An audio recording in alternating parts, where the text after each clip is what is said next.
एक बार फिर हाजिर हैं आपका राशिफल लेकर।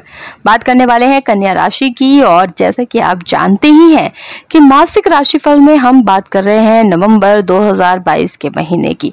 तो कन्या राशि के जातकों, आप भी जानना चाहते होंगे कि आपके जो तमाम पारिवारिक से लेकर के प्रेम संबंध और साथ ही साथ आपके करियर से लेकर के आपके शिक्षा के क्षेत्र में किस तरह के बदलाव होने वाले हैं। उम्मीद है आपको भी बहुत सारी हैं। तो चलिए सामान्य तौर पर पहले बात कर लेते हैं आपकी कि कन्या राशि के जातकों के लिए सामान्य तौर पर ग्रहों की स्थिति किस तरह की रहने वाली है। कन्या राशि के जातकों के लिए नवंबर का महीना कुछ महीनों में बढ़िया रहेगा और कुछ जगह पर ज्यादा ध्यान देने की आवश्यकता पड़ेगी। करियर के लिए ये महीना मेहनत का समय लेकर आएगा। आमदनी के मामले में आपको अच्छे परिणाम भी मिलेंगे और कुछ समस्याओं का सामना भी करना पड़ सकता है। संतान को लेकर मानसिक चिंता थोड़ी परेशानी दे सकती है। घर का माहौल सकारात्मक रहेगा और आपको अपने स्वास्थ्य को लेकर थोड़ा ध्यान देने की आवश्यकता पड़ेगी। नवंबर का ये महीना आपके जीवन के लिए कैसा रहेगा, परिवार, करियर, स्वास्थ्य, प्रेम आदि क्षेत्रों में आपको कैसे फल प्राप्त होंगे, आइए जानते हैं। बात करते हैं आपके पारिवारिक क्षेत्र की।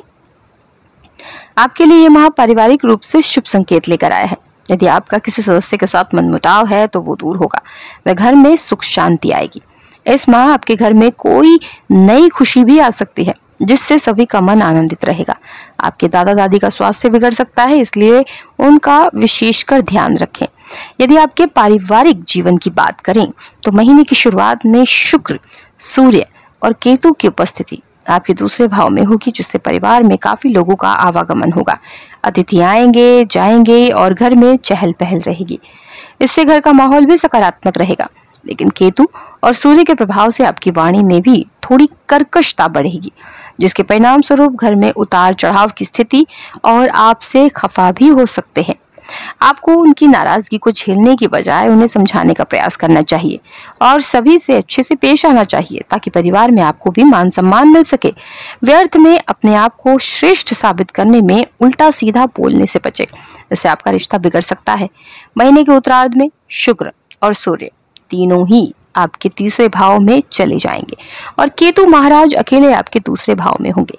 तभी स्थितियों में थोड़ा सुधार होगा। चतुर्थ भाव पर मंगल की दृष्टि महीने के पूर्वार्ध में पारिवारिक जीवन में तनाव बढ़ा सकती है और आपके पिताजी को भी स्वास्थ्य समस्याएं घेर सकती हैं, इसलिए उनकी सेहत का ध्यान रखना भी आवश्यक है। महीने के उत्तरार्ध में जब मंगल महाराज नवम भाव में जाकर चतुर्थ भाव को पूर्ण दृष्टि से देखेंगे तो इस दौरान पारिवारिक समस्या में थोड़ी कमी आएगी। भाई बहनों का सहयोग पूर्ण रूप से आपको मिलेगा और वो आपके काम में भी मददगार साबित होंगे। उनसे अच्छे संबंध बनाए रखने पर विशेष ध्यान देने की आवश्यकता होगी। हालांकि काम के ज्यादा बोझ के कारण आप अपने परिवार के सदस्यों के साथ पहले की अपेक्षा कम समय बिता पाएंगे। इस दौरान आपको ऐसा भी लगेगा कि उनकी आपसे कुछ अपेक्षाएं हैं, लेकिन वो केवल आपकी खुशी चाहते होंगे। बात करते हैं व्यापार और नौकरी को लेकर। व्यापार की दृष्टि से इस माह उतार चढ़ाव देखना पड़ेगा। कभी आपको लाभ होगा तो कभी घाटा होने की भी संभावना है। कुल मिलाकर आप माह के अंत तक लाभ में रहेंगे। वो किसी प्रकार की कोई समस्या नहीं होगी। कला के क्षेत्र में काम कर रहे लोग अपने लिए नई नौकरी की तलाश में रहेंगे। यदि आप राजनीति के क्षेत्र से जुड़े हैं तो इस माह संयम रखने की आवश्यकता है। नौकरी की तलाश कर रहे लोगों को इस माह कुछ अच्छे अवसर मिल सकते हैं। निजी क्षेत्र में काम करने वाले लोगों को अपने काम से प्रसन्नता नहीं मिलेगी तथा वे अपने लिए किसी नए विकल्प की तलाश में रहेंगे। बात करते हैं कार्य क्षेत्र की। करियर के दृष्टिकोण से देखें तो महीने का पूर्वार्ध ज्यादा अनुकूल रहने वाला है, क्योंकि मंगल महाराज वक्री अवस्था में आपके दशम भाव में विराजमान है और आपको मजबूती प्रदान करेंगे और आप अपनी योजनाओं को पूरी मेहनत के साथ और दृढ़ निश्चय के साथ पूरा कर पाने में सफल रहेंगे, जिससे नौकरी में आपकी स्थिति और भी प्रबल होगी और आपके काम को सराहना मिलेगी। मंगल महाराज की वक्री अवस्था में आपके नवम भाव में जाने के बाद कार्य क्षेत्र में बदलाव यानी कि नई नौकरी प्राप्त होने की संभावना बनेगी, अथवा जो लोग सरकारी अन्य क्षेत्र की नौकरियों में हैं और उनके ट्रांसफर के योग भी बन सकते हैं। 11 तारीख को शुक्र, 13 तारीख को बुध और 16 तारीख को सूर्य के वृश्चिक राशि में आपके तीसरे भाव में जाने से आपको अपने कार्य क्षेत्र में अपने सहकर्मियों से अच्छा सहयोग प्राप्त होगा और आपसे उनके संबंध भी मधुर रहेंगे, जिसका लाभ आपको अपनी नौकरी में मिलेगा।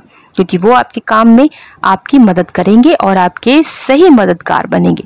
यदि आप कोई व्यापार करते हैं तो सप्तम भाव में वक्री बृहस्पति अपनी ही राशि में स्थित होकर आपसे मेहनत तो बहुत करवाएंगे, लेकिन आपको सफलता भी प्रदान करेंगे। आपका व्यापार उन्नति की राह पर आगे बढ़ेगा और आप उसको देखकर काफी प्रसन्नचित्त नजर आएंगे। अष्टम भाव में राहु की उपस्थिति के कारण आपको अपने व्यावसायिक साझेदार से थोड़ा सावधान रहना चाहिए और आंखें मूंद कर उन पर भरोसा नहीं करना चाहिए, बल्कि उनकी गतिविधियों पर भी ध्यान रखना चाहिए, क्योंकि इस दौरान वे कुछ ऐसा कर सकते हैं जो आपको नागवार गुजर सकता है। इससे व्यापार में उतार चढ़ाव आ सकते हैं। शनि महाराज की तृतीय दृष्टि आपके सप्तम भाव पर रहने से सही तरीके से और अनुशासित ढंग से व्यापार करने पर आपको उत्तम सफलता मिल सकती है। बात करते हैं शिक्षा और करियर की। स्कूल में पढ़ रहे छात्र किसी कारणवश अपनी पढ़ाई से भ्रमित हो सकते हैं तथा उनकी संगति बिगड़ सकती है। ऐसे में मित्र आपको गलत सलाह देंगे, आपके भविष्य के लिए उचित नहीं होगा। उच्च शिक्षा ग्रहण कर रहे छात्रों को अपने लिए ऐसे विषय के बारे में पता चलेगा जो भविष्य में जाकर उनका मार्ग प्रशस्त करेगा। यदि आप सरकारी परीक्षा की तैयारी कर रहे हैं तो इस माह आपका मन निराश रहेगा तथा आप अपने भविष्य को लेकर आशंकित रहेंगे। किसी भी निर्णय को लेने से पहले अध्यापकों से परामर्श अवश्य लें। बात करते हैं आपके आर्थिक क्षेत्र की।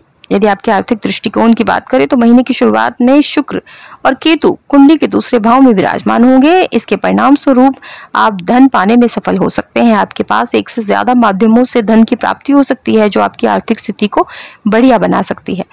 हालांकि अष्टम भाव में बैठे राहु महाराज की वजह से आप बेवजह के खर्चे करने में भी फंस सकते हैं और आपके कई खर्च ऐसे होंगे जो आपकी धन हानि का कारण बन सकते हैं, इसलिए आपको थोड़ा सा ध्यान देना होगा।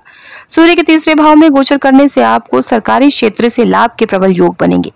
मंगल महाराज आपके नवम भाव में जब गोचर करेंगे तो अचानक से कुछ धन प्राप्ति के योग बन सकते हैं।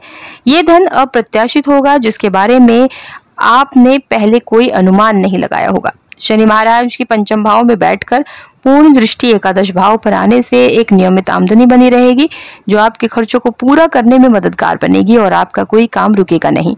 व्यापार कर रहे लोगों को अपने व्यावसायिक साझेदार के माध्यम से आर्थिक लाभ मिल सकता है। यदि आप जीवन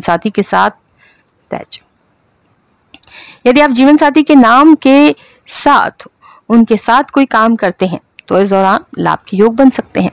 बात अब आपके स्वास्थ्य की करते हैं। यदि आपको पहले से कोई बीमारी चल रही है तो इस माह बिना देर किए अपने डॉक्टर से संपर्क करें और एक बार चेकअप करवा लें। माह के पहले सप्ताह में कपकपी, वायरल बुखार या चिकन पॉक्स होने की संभावना भी है, इसलिए ज्यादा तले भुने और मसालेदार भोजन को खाने से परहेज रखें।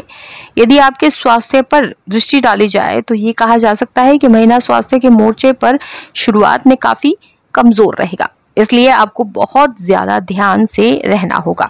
कुंडली के दूसरे भाव में केतु की उपस्थिति और राहु के अष्टम भाव में होने से शारीरिक समस्याएं परेशान कर सकती हैं।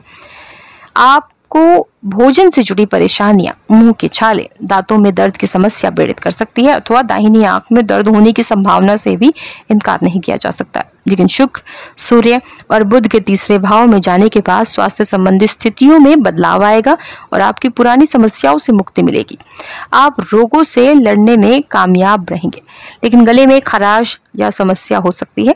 आपको भरपूर मात्रा में तरल पदार्थों का सेवन जरूर करना चाहिए, क्योंकि पंचम भाव में बैठे शनि महाराज की वजह से उदर रोग परेशान कर सकते हैं। ऐसे में तरल पदार्थों का सेवन आपको अच्छा पाचन तंत्र बनाए रखने में मदद करेगा। आपको प्रतिदिन ध्यान अर्थात मेडिटेशन भी करना चाहिए, जिससे मानसिक रूप से तंदुरुस्त रह सकेंगे। इस माह मानसिक स्वास्थ्य भी ठीक नहीं रहेगा। बेवजह की चिंताओं के कारण मन कुंठित रह सकता है। ऐसे में आप स्वयं को तनावग्रस्त और चिंता से घिरा हुआ पाएंगे। बात करते हैं आपके प्रेम व वैवाहिक जीवन को लेकर। माह की शुरुआत में आपकी अपने साथी के साथ कुछ बातों को लेकर छोटी मोटी तकरार होगी, लेकिन धीरे धीरे वो सुलझ जाएगी। विवाहित लोगों के लिए ये माह प्रेम जीवन को यादगार बना देने वाला होगा। आप अपने साथी के प्रति स्नेह का भाव रखेंगे तथा उनकी हर बात आपको प्रसन्न करेगी। प्रेम संबंधी मामलों की बात की जाए तो महीने की शुरुआत से पूरे महीने तक शनि महाराज अपनी ही राशि में पंचम भाव में विराजमान रहेंगे और महीने के पूर्वार्ध में मंगल की दृष्टि भी पंचम भाव पर रहने से आपको प्रेम जीवन में संघर्ष करना पड़ सकता है। आप और आपके प्रियतम के बीच भावनाओं का टकराव और एक दूसरे को समझना और समझ पाने की वजह से इरिटेशन बढ़ सकती है, जो आपके रिश्ते के लिए नुकसानदायक साबित हो सकती है। इसलिए आपको वाद विवाद को बढ़ने से पहले ही कुछ रास्ता निकालना चाहिए। आपसी बातचीत के माध्यम से एक दूसरे को समय भी देना चाहिए, लेकिन किसी भी बात को बतंगड़ बनाने से बचना चाहिए। एक दूसरे से प्यार भरी बातें करें और कुछ समय बिताएं। इससे आपके बीच की इरिटेशन भी दूर होगी और रिश्ता भी बच पाएगा। हालांकि मंगल जी के महीने के उत्तरार्ध में नवम भाव में जाने के बाद स्थितियां काफी हद तक संभल सकती हैं और तब आप अपने रिश्ते को सुचारू रूप से चला पाने में कामयाब रहेंगे। यदि आप विवाहित हैं तो सप्तम भाव में स्वराशि के बृहस्पति महाराज दाम्पत्य जीवन के लिए अनुकूलता प्रदान करेंगे, लेकिन बृहस्पति की वक्री अवस्था होने के कारण और अष्टम भाव में राहु की उपस्थिति तथा सप्तम भाव पर शनि की दृष्टि होने के कारण न चाहते हुए भी बीच बीच में आप और आपके जीवन साथी के बीच कुछ तनाव बढ़ सकता है। इसको दूर करने के लिए आप उन्हें साथ में कहीं घुमाने लेकर आएं और उनसे अपनी बात को रखें, तो वो आपकी बात को समझ पाएंगे। जीवन साथी के माध्यम से इस समय के दौरान आपको लाभ होने के प्रबल योग बन रहे हैं। पंचम भाव में शनि की उपस्थिति और उसके ऊपर मंगल की दृष्टि होने के कारण संतान के स्वास्थ्य को लेकर कुछ चिंताएं हो सकती हैं, जो महीने के उत्तरार्ध में कम हो जाएंगी। यदि आपने अभी तक अपने प्रेमी से प्यार का इजहार नहीं किया है तो ये माह उसके लिए उत्तम है, इसलिए मन की बात उन्हें कह दें तथा स्वयं के व्यवहार को मृदु रखें। नवंबर माह के लिए कन्या राशि का शुभ अंक 1 रहेगा, इसलिए इस महीने 1 अंक को प्राथमिकता दें। नवंबर माह के लिए कन्या राशि का शुभ रंग रहेगा भूरा रंग, इसलिए इस महीने भूरे रंग को प्राथमिकता दें। उपायों की बात कर लेते हैं तो प्रतिदिन श्री विष्णु सहस्त्र नाम स्तोत्र का पाठ करें। बुधवार के दिन श्री विष्णु जी के मंदिर जाएं और उन्हें पीला चंदन अर्पित करें। किसी गौशाला में जाकर दान अथवा गौ माता को प्रत्येक बुधवार को साबुत मूंग खिलाएं। शनिवार के दिन चींटियों को आटा डालें और एक गोले में कसार भरकर जमीन में दबा दें। इसके अन्यतर अगर आप ज्योतिषीय समस्याओं के लिए कुछ निदान जानना चाहते हैं, यानी आप अपनी समस्याओं के लिए कुछ उपाय जानना चाहते हैं, वो भी ज्योतिष आधार पर वास्तु टिप्स जानना चाहते हैं, कुंडली का निर्माण कराना चाहते हैं, या फिर आप टैरो कार्ड रीडिंग कराना चाहते हैं, तो स्क्रीन पर लगातार नंबर फ्लैश किया जा रहा है, बस आपकी तरफ से कॉल करने की देरी है। कॉल कीजिए, आपकी सभी समस्याओं का निदान आपको अवश्य दिया जाएगा। इसके अलावा जो दर्शक लगातार हमारे साथ जुड़े हुए हैं उनका तहे दिल से शुक्रिया, और जिन्होंने अभी तक चैनल को सब्सक्राइब नहीं किया है तो प्लीज जल्दी से चैनल को सब्सक्राइब कीजिए, बेल आइकन को प्रेस करना ना भूलिएगा ताकि आपको अपडेटेड वीडियोस के नोटिफिकेशन मिलते रहें। साथ ही आपसे अनुरोध